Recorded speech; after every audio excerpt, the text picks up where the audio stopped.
Tolleson residents, I'm your Mayor Juan F. Rodriguez, and I'm excited to present a special topic I like to call Tolleson Services. I want to focus on bringing you our residents information about Tolleson services offered by both the city and by other organizations found within our community, primarily nonprofit organizations. This episode of Tolleson Services will focus on the Tolleson Food Bank located at 10 South 93rd Avenue, Tolleson, Arizona 85353, or basically 93rd Avenue in Jefferson. The Tolleson Food Bank is a 501c3 nonprofit organization and has been helping to feed families in the West Valley for over 35 years.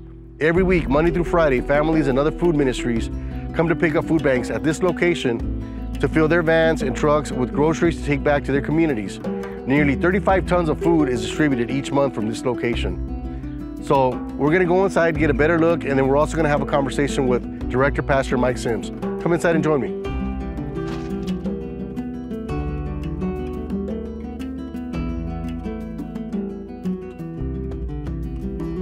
Okay, well folks, welcome inside. Again, we're here at the Tolleson Food Bank, and I wanna introduce Pastor Sims. Pastor Sims, thank you for having us. Thank you, Mayor, for coming. Pastor Sims has been here a very long time, and he has been one of the many quarterbacks that have made this food bank a reality. The food bank is always popping. They're always unloading something, stocking something, or helping people get some food for themselves as well. So, Pastor Sims, tell us a little bit of the history of the food bank and how it came to be.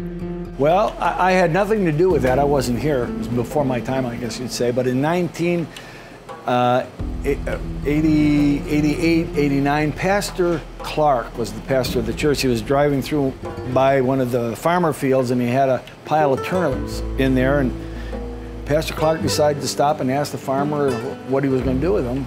So the farmer gave him turnips. He also gave him potatoes. He gave him some carrots, a lot of other things he just had there.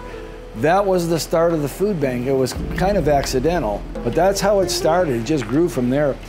So about how many families do you think you serve, Pastor Sims, here on a monthly basis? Oh, wow. Because you said you guys get about 35 tons of donations? Yeah, and a lot of that goes to the other churches and food ministries that we help along the way.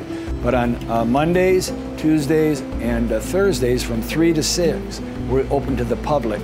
And probably every day that we're open, wow, I would say 50 to 70 families come through, at least. There's at least 5 freezers, 2 of which are walk-ins, and then there's another location as well. So, and they're all full. Everything you see here right now will be gone by Friday, plus more, because we'll get more tomorrow, more Friday.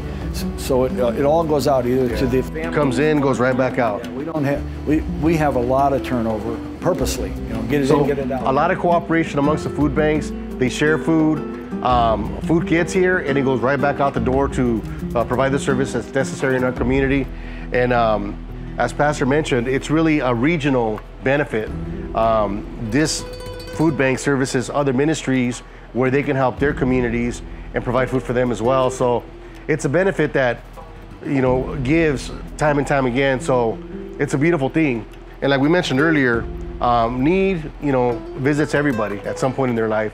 And so it's important that me as a mayor, the pastor, and all of our staff also take time to recognize that if you know somebody, if it's not you and you may know somebody else that may be struggling, maybe lost their job or experiencing a medical issue or whatever the case may be, resources are available.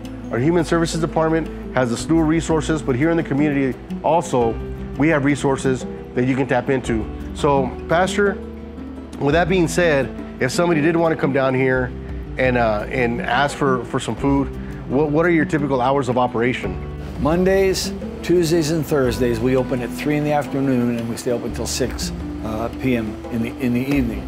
However, whenever anybody's here, if somebody walks in and says, "Man, we're really hurting, we're homeless," nobody leaves here without food. As long as there's door, sometimes I'm here by myself. I'll hear somebody knocking on the door. I'll open the door and they'll go, "Oh man, is the food bank open?" I go, "Well, it's not open, but what do you need?" And I'll just come back and get them. Sometimes it's a family. I try to make a box, suitable for them. Sometimes it's an individual who's homeless down on their luck. They're hungry. Yeah. We make sure we get them something to eat. We have one fellow that comes by maybe 3 or 4 times a week. All he asks for is cereal and milk, but he's homeless. And so we set him up with whatever he needs. Yeah. So we do ask for donations for those who can afford it, but nobody comes here and leaves, even if they, if they don't have any money, they have no funds, we still give them food. We don't let anybody leave here hungry. If you have a need, they're here to help. So just come on down and knock on that door and hopefully somebody will be here. Yeah. But if not, come during their hours, 3 to 6 p.m. and they'll definitely be here. Pastor, thank you very much. Thank you, Mr. Mayor. Appreciate all your help and thank you for your time and your kind words with us today. Thank you for coming down and visiting. Appreciate it. Absolutely. God bless.